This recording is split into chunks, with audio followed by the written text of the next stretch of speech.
Salut à tous, aujourd'hui on va parler des sirènes et c'est pour ça que j'ai mis un ciré et une marinière. C'est parti.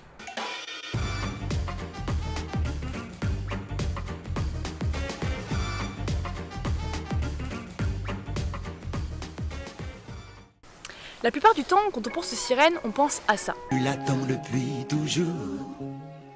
Si c'est un roman d'amour, faut provoquer l'étincelle. Et les mots, crois-moi, pour ça y en a pas. Décide-toi, embrasse-la avec moi maintenant. Chalalalala, my oh my, il est intimidé, il n'ose pas l'embrasser. Chalalalala, s'il est sale, ça serait vraiment dommage. Adieu la fiancée. Fatality. Et pourtant, ce n'est qu'une partie du mythe. La sirène a été représentée plusieurs fois dans la mythologie grecque par exemple, la mythologie égyptienne ou la mythologie nordique. Commençons par le mythe de Jason et les Argonautes. Pendant la traversée, le bateau de Jason fut attaqué par des sirènes. Ces sirènes, pour attirer les navigateurs, décident de chanter, étant donné que le chant des sirènes est connu pour être un chant irrésistible. Heureusement pour Jason, dans le bateau, il y avait Orphée. Orphée est l'un des plus grands poètes et des plus grands musiciens de la mythologie. Lorsque Orphée entendit les chants des sirènes, il décida de lui-même chanter. Il utilisa une chanson qu'il était apprise par sa mère pour essayer de détourner l'attention des marins. Les marins n'entendirent qu'Orphée, ce qui fait que les sirènes étaient seules et n'avaient aucun impact sur l'équipage. Les sirènes après cela se jetèrent de leurs rochers et périrent.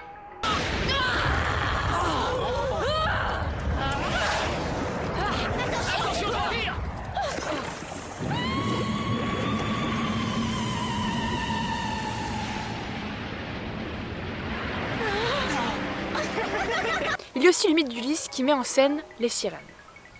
Ulysse était au courant du pouvoir des sirènes. Il savait que s'il entendait les chants, il serait irrésistiblement attiré vers la mer. Lorsqu'il comprit qu'il arriva près des sirènes, il ordonna à tout son équipage de se boucher les oreilles avec de la cire. Il commanda aussi à son équipage de l'attacher sur un mât.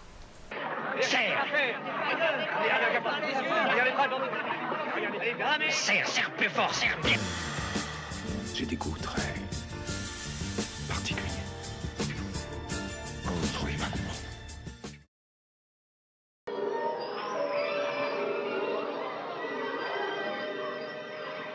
Et de ne jamais le délivrer même si celui-ci les suppliait.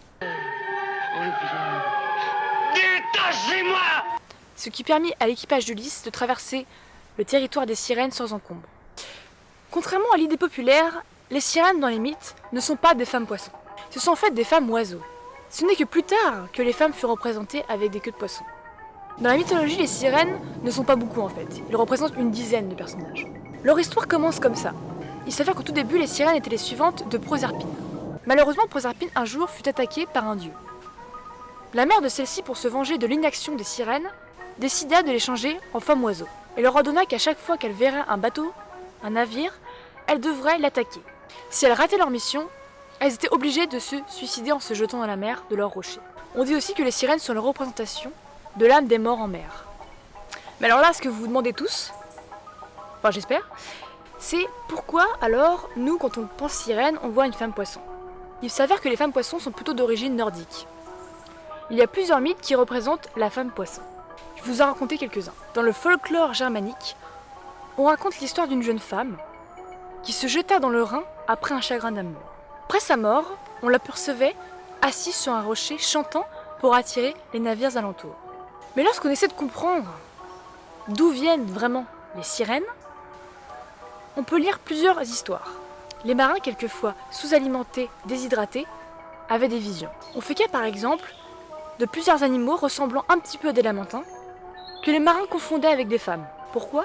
Eh bien en fait, elles avaient 2 mamelles et elles nourrissaient leurs bébés comme ça. Les marins, bien sûr, ça fait longtemps qu'ils n'avaient pas vu une femme et lorsqu'ils voyaient un animal, eh ben, ils voyaient une femme. The manatees out in the water started to look like beautiful women. Mermaids. Il était temps de rentrer sur la terre ferme. Mais il y a aussi d'autres cas qui expliquent que des femmes, en effet, attiraient les marins hors de leur navire, mais c'était pas des sirènes du tout.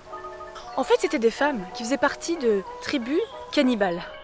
En effet, après avoir chanté et attiré les marins dans la mer, elle les tirait jusqu'à leur tribu pour les manger. Ce qui voudrait dire que les sirènes en vrai, ça n'existe pas. Désolée. Il y avait peut-être des femmes qui profitaient de leur charme et de leur belle voix pour se repaître de corps de marins. On a même retrouvé quelques dessins, mais c'est pas trop la sirène qu'on imagine, c'est pas la jolie sirène avec des longs cheveux, tout ça. C'est plutôt quelquefois une sirène avec une tête de poisson et des jambes de femme. Juste le seum parce que personne kiffe sur ta grosse tête de thon. Ou alors, ce sont des hommes et des femmes avec des mains palmées et des pieds palmés. Oh oui, je les vois. Ils sont palmés. Vous me reconnaissez, non? C'est moi, le champignon. 1, 2, 3, 4, 5, 6, 7, 8, 9, 10 doigts de pied, c'est incroyable. Dis-moi, ton espèce a aussi mauvais caractère? Alors c'est comme ça que s'achève le 5e épisode spécial sirène. J'espère que vous avez appris des trucs, j'espère que ça vous a plu. Alors n'hésitez pas à vous abonner, à partager, et puis on se retrouve la semaine prochaine avec un nouvel épisode.